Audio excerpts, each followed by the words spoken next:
Hi, it's Stacy from Families with Grace, and today I want to talk to you about lessons about fear. Since I was around 8 years old, my favorite Bible verse has continued to be Isaiah 41:10. So do not fear, for I am with you. Do not be dismayed, for I am your God. I will strengthen you and help you. I will uphold you with my righteous right hand. And while I've grown to love that entire verse for different reasons at different times, the first part of that verse, so do not fear, for I am with you, has always been my absolute favorite part. I have been afraid so many times in my life. I was first afraid of the long dark hallway at my house when I was a child, and so I would say this verse to myself as I walked down that hallway. Now that I'm an adult, I've been in all sorts of situations that have made me afraid, and I've clung to that verse during those times that were difficult. And that's why, when I realized I was living in fear a couple of weeks ago, I was taken aback.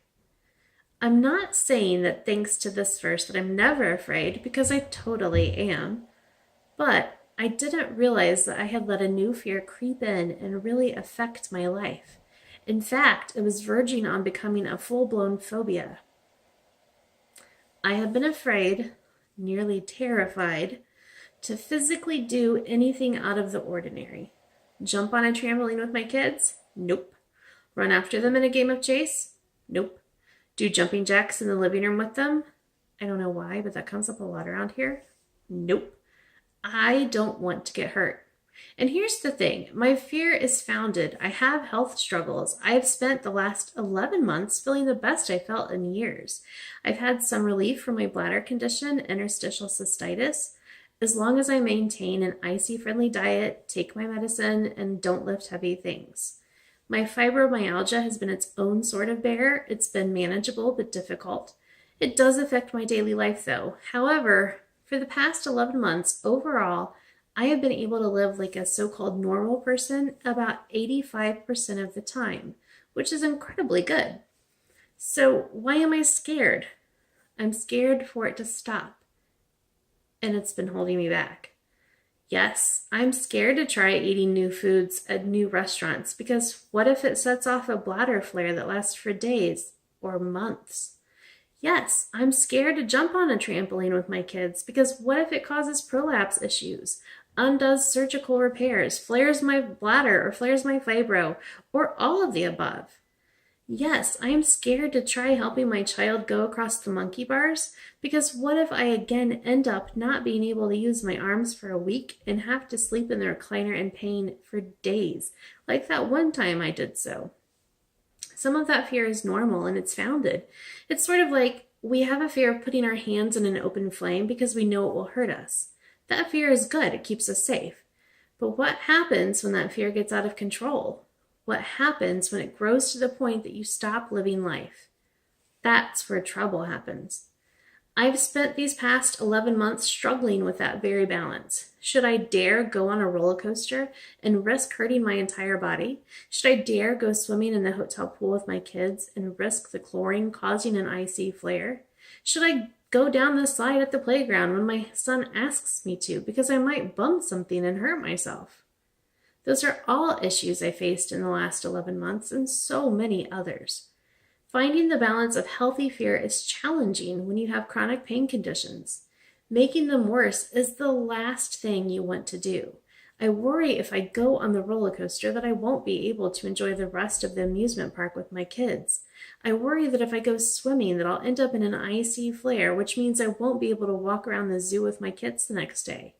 I worry that if I go down the slide and hurt my body, then I won't be able to make dinner and take care of my kids that evening.